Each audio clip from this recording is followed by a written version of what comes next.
Catherine, but only my mom calls me that. My dad's Indian, and my mom's American. They met back when he was working over here. Then they fell in love, got married, and had me. Unfortunately, it didn't work out, and they split up before I was born. In India, when you marry, it's meant to be for life. But still, my parents got divorced, so the reason for that must have been really serious. So serious that till this day, I still don't know. Every time I asked about it, my parents would just ignore me and change the subject. Anyway, I've always lived with my mom, but my dad lives close by. Most kids from broken homes hate not having both parents around all the time, but this never bothered me. Don't get me wrong, I love my dad and all, but I guess I couldn't miss what I didn't know. Besides, I had far bigger problems to deal with. Okay, so don't laugh, hear me out. I'm a tomboy, a fact which my mom hates. Yep, I detest wearing skirts and dresses, or anything girly and sparkly. Yuck! Give me basketball shorts and a baggy t-shirt any day. Also, I don't understand why some girls spend ages doing their makeup. Why would I want to make myself look like some living doll just to impress people? Please. I didn't get on that well with other girls. I guess I just had nothing in common with them. I didn't care about shopping and watching rom-coms. Nope. I'd much rather be kicking a ball around or playing video games. My best friend's a boy called Harry, and I've known him for forever. He's the one who taught me how to ride a skateboard. Talk about an adrenaline buzz. Now I pretty much go everywhere on one. I'm like a real-life Bart Simpson.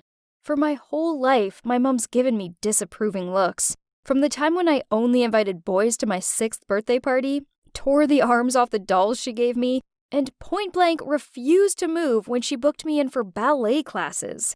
I just wasn't a tea time with dolls and teddy bears kind of girl, and I didn't understand why she couldn't just buy me trucks and action figures instead. Then on top of that, Mom only dressed me up in skirts and dresses. I had no option but to wear them and endure school feeling so uncomfortable. I mean, have you tried playing soccer in a frilly dress? Talk about ridiculous. The other boys always had to wait for me to straighten out my skirt or try and find the hairpins that kept tumbling out of my hair. I mean, seriously, those things were so lame. By the time I reached 12, I was done wearing girly clothes just to please my mom. So I wore comfy, passed-down clothes that I got from my cousins beneath the hideous dresses and took them off en route to school. I was also so sick of my long, boring hair, so one day I snuck into the barber's after school and got an undercut. Then one evening, I was chilling on the couch when Mom pointed at my hair and in a horrified voice said, "Catherine, what have you done to yourself?" I hadn't realized the way I was lying meant some of my undercut was on show.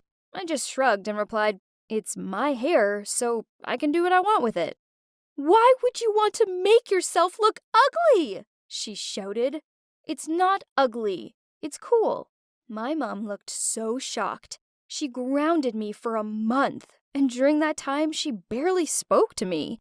The quarreling didn't end there.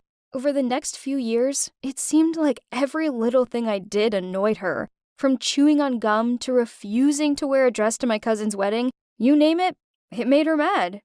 On loads of occasions, she shouted at me that she wished I was normal. I didn't get it. My friends and teachers didn't treat me like I was an alien. So why did my mom? One time, when I was about to leave and go and skateboard with Harry, she actually accused me of being a lesbian. I just rolled my eyes at this. For the record, I'm not. I've had crushes on boys before.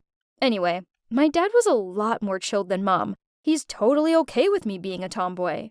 One time, he even sent me a gift box with this really cool sports jersey and shorts in it. I stuck it in my wardrobe to hide it from Mom, but she still managed to find it and threw it all in the trash. As I questioned her why she did that, she replied, "If you want to live like a boy that much, you should move in with your dad." This made me so mad. So I packed a bag and went to Dad's place. He was bugged out by what my mom had done, but still, he told me I should forgive her and that I couldn't live here for good with him, as he couldn't be home all the time and take care of me like Mom did. Yeah, right. More like he knew Mom would never let this happen. It's like she hated me, but she still wanted me around so she had someone to moan at. I stayed with Dad for a few days until he had to go on a business trip. Then I had to reluctantly go home, though I was still kind of sulky at my mom. Then came the bombshell as I just arrived home. Mom sat me down and told me that she was dating some new guy called Max. Wow. I knew Mom and I weren't close, but I had no idea she'd been dating some new dude. We're planning the wedding, and of course I want you to be my bridesmaid, but you'll have to wear a dress. What? She'd known the guy for 5 minutes, and now she was marrying him? Yeah, whatever, I replied. My mom looked surprised. That's all? You seriously have no problem with this?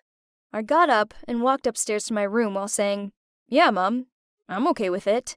I support you doing what you like, not like you who always scolds me for my preferences. I could sense my mom being flustered without looking back.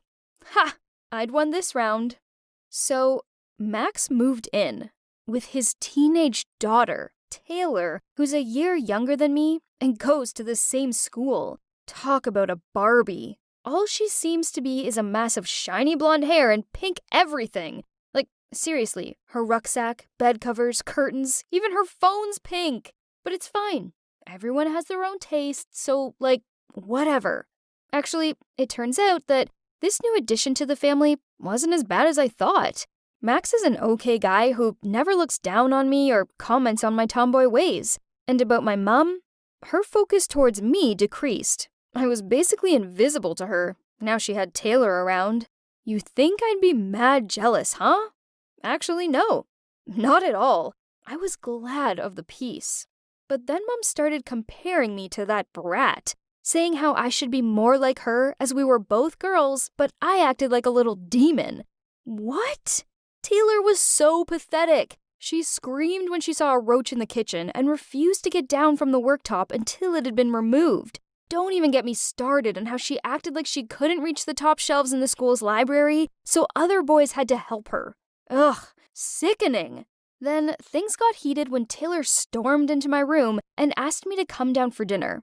Well, I probably was playing my music too loudly to hear her knocking on my door, but still, she wasn't welcome here. Then she took a quick look around my room. Okay, I'm not exactly the most organized person, but I know exactly where things are. I asked her, What are you gawping at? Nothing, she bluffed. Hey, why don't we go to the mall tomorrow? Let's go buy something cute. I need new clothes, and looks like you could use some help too. I'm good, thanks. Crop tops aren't really my style. I'm not that much of a tryhard. I smirked at her.